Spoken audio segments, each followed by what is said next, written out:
Pernahkah kamu merasa seolah hidupmu sedang diuji melalui uang? Bukan sekali, bukan dua kali, tapi berulang dengan pola yang hampir sama. Uang datang, lalu pergi dengan cara yang sulit dijelaskan. Kesempatan muncul, tapi entah kenapa selalu terlewat di saat yang krusial. Dan semakin kamu berusaha memperbaiki keadaan, semakin terasa seperti ada sesuatu yang tak terlihat, yang terus menarikmu kembali ke titik yang sama. Seolah-olah kehidupan sedang mengirim pesan. Namun pesan itu tidak pernah ditulis dengan kata-kata. Ia hadir dalam bentuk keterlambatan, kehilangan, keputusan yang salah, atau peluang yang nyaris berhasil, lalu hilang begitu saja. Kebanyakan orang menganggap ini sebagai nasib buruk. Sebagian menyebutnya sebagai kurangnya strategi. Tapi bagaimana jika ada sesuatu yang lebih dalam dari itu? Sesuatu yang tidak terlihat, namun sangat menentukan arah keuanganmu. Dalam banyak tradisi kuno, uang tidak pernah dianggap sekadar alat tukar. Ia dipandang sebagai cerminan, sebuah pantulan dari kondisi batin seseorang. Artinya, apa yang terjadi pada keuanganmu seringkali bukan hanya tentang apa yang kamu lakukan di luar, tetapi tentang apa yang diam-diam kamu yakini di dalam. Dan disinilah misterinya mulai terbuka. Bagaimana jika ujian keuangan yang terus berulang itu bukan hukuman?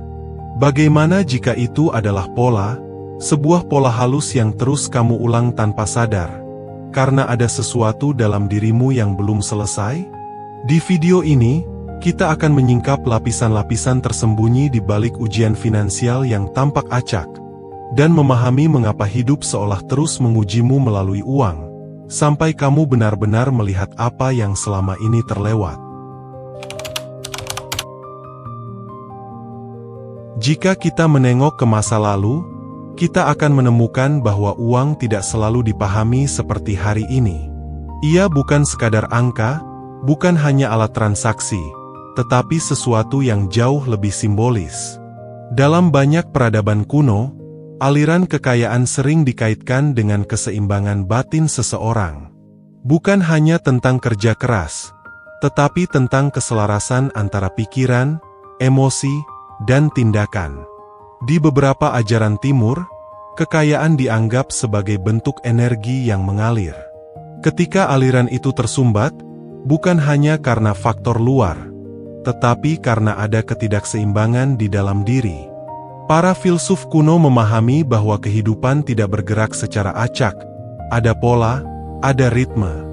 Dan manusia, seringkali, menjadi bagian dari pola itu tanpa menyadarinya. Menariknya, banyak dari pengetahuan ini tidak pernah benar-benar hilang, hanya saja berubah bentuk dan terselip di balik simbol, cerita, dan ajaran yang tidak selalu dipahami secara literal. Dalam tradisi Yunani, misalnya, ada gagasan bahwa kehidupan yang baik muncul ketika seseorang hidup selaras dengan kodratnya. Ketika seseorang menyimpang dari keseimbangan itu, ketidakharmonisan mulai muncul, termasuk dalam aspek materi. Sementara dalam ajaran Timur, terdapat konsep bahwa apa yang terjadi di luar adalah refleksi dari kondisi di dalam. Dunia luar hanyalah cermin, bukan sumber utama. Namun seiring berkembangnya zaman, perspektif ini perlahan tergantikan oleh pandangan yang lebih mekanis. Uang dianggap semata-mata hasil kerja, strategi, dan logika. Akibatnya, banyak orang hanya fokus memperbaiki apa yang terlihat, tanpa pernah menyentuh akar yang tidak terlihat. Padahal, jika kita jujur melihat lebih dalam, kita akan menemukan sesuatu yang aneh. Dua orang dengan usaha yang sama bisa mendapatkan hasil yang sangat berbeda. Mengapa ada orang yang seolah ditarik menuju peluang, sementara yang lain terus berputar dalam pola kesulitan yang sama? Disinilah rahasia yang jarang dibicarakan mulai muncul. Mungkin masalahnya bukan hanya pada apa yang kamu lakukan, tetapi pada frekuensi kesadaran yang kamu bawa saat melakukannya. Untuk benar-benar memahami mengapa hidup seolah terus menguji keuanganmu, kita harus melihat sesuatu yang tidak kasat mata. Pola bawah sadar yang terus bekerja di balik setiap keputusanmu.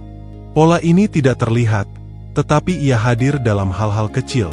Cara kamu berpikir tentang uang, cara kamu merespons peluang, bahkan cara kamu merasa ketika menerima atau kehilangan uang. Masalahnya, sebagian besar pola ini terbentuk jauh sebelum kamu sadar memilikinya. Sejak kecil, banyak dari kita menyerap keyakinan tentang uang tanpa pernah mempertanyakannya.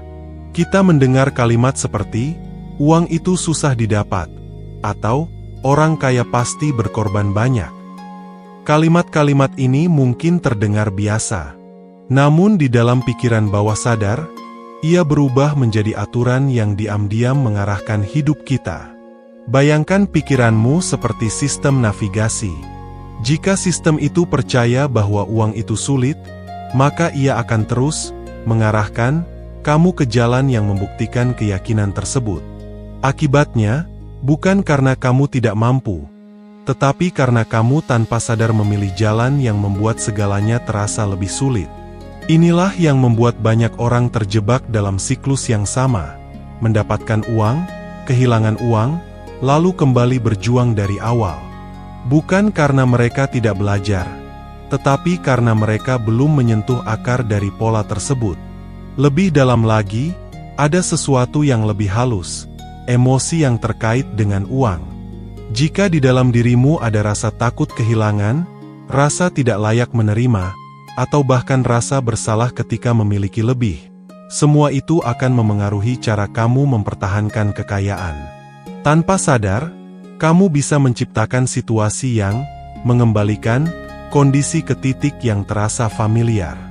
Dan disinilah paradoksnya.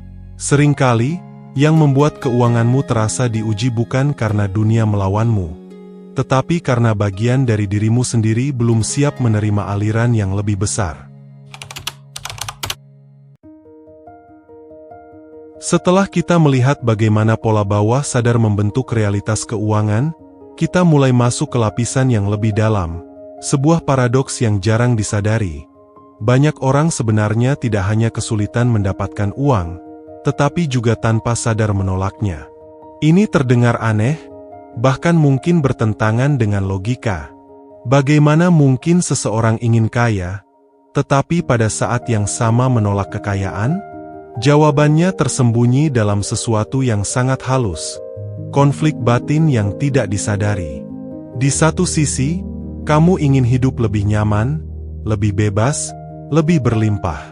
Namun di sisi lain, ada bagian dalam dirimu yang menyimpan ketakutan tentang apa arti memiliki uang. Mungkin kamu pernah mendengar bahwa orang kaya itu serakah, atau bahwa uang bisa merusak hubungan, atau bahkan bahwa menjadi kaya berarti kehilangan kesederhanaan. Keyakinan-keyakinan ini tidak selalu terlihat jelas. Namun ia hidup diam-diam di dalam pikiran bawah sadar, membentuk cara kamu merespons kekayaan. Akibatnya, ketika peluang besar datang, kamu mungkin merasa ragu tanpa alasan yang jelas. Atau ketika uang mulai bertambah, kamu justru membuat keputusan yang menguranginya. Bukan karena kamu tidak cerdas, tetapi karena ada bagian dari dirimu yang mencoba menjaga keseimbangan berdasarkan keyakinan lama. Ini adalah mekanisme perlindungan psikologis. Pikiran bawah sadar selalu berusaha menjaga identitas yang sudah kamu kenal, bahkan jika identitas itu tidak lagi mendukungmu.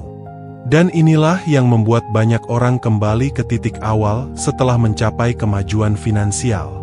Bukan karena dunia menghentikan mereka, tetapi karena mereka sendiri secara tidak sadar menarik rem. Lebih jauh lagi, ada hubungan antara kenyamanan dan batas penerimaan. Setiap orang memiliki batas nyaman terhadap seberapa banyak uang yang bisa mereka miliki tanpa merasa gelisah. Jika batas ini belum diperluas, maka setiap peningkatan akan terasa seperti ancaman, dan pikiran akan berusaha menurunkannya kembali. Inilah rahasia yang jarang dibicarakan. Terkadang hidup tidak sedang menguji keuanganmu, tetapi sedang menunjukkan batas yang belum kamu sadari dalam dirimu sendiri. Sekarang pertanyaannya menjadi lebih jelas.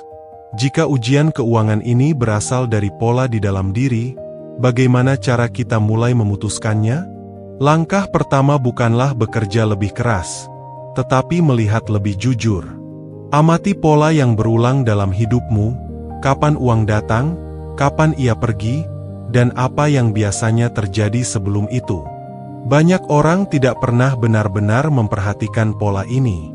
Padahal disitulah petunjuk paling jujur tentang apa yang sedang terjadi di dalam diri mereka. Latihan pertama adalah kesadaran terhadap reaksi emosionalmu terhadap uang. Perhatikan bagaimana perasaanmu saat menerima uang, mengeluarkan uang, atau kehilangan uang. Apakah ada rasa cemas, rasa tidak aman, atau bahkan rasa bersalah ketika memiliki lebih? Emosi-emosi ini adalah sinyal. Ia menunjukkan batas tersembunyi yang selama ini mengatur aliran keuanganmu. Latihan kedua adalah mengubah narasi internal secara perlahan. Bukan dengan memaksakan afirmasi kosong, tetapi dengan mengganti cara kamu memaknai pengalaman. Misalnya, alih-alih berkata, "Uang selalu sulit," mulai perhatikan momen-momen kecil ketika uang datang dengan lebih mudah, dan sadari bahwa kemungkinan itu nyata. Latihan ketiga adalah memperluas kapasitas menerima. Mulailah dengan hal sederhana. Izinkan dirimu menerima tanpa langsung merasa harus membalas, merasa bersalah, atau merasa tidak layak. Ini mungkin terasa kecil, tetapi dampaknya sangat besar.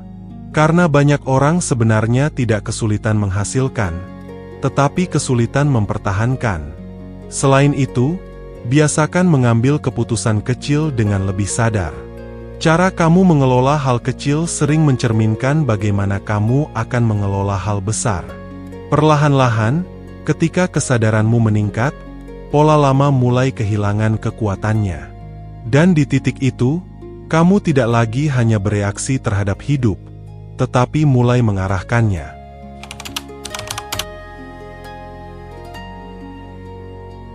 Pada akhirnya, mungkin kita mulai melihat sesuatu yang sebelumnya terasa samar, bahwa tidak semua ujian keuangan datang untuk menjatuhkan kita. Sebagian dari ujian itu justru datang untuk memperlihatkan sesuatu yang selama ini tersembunyi.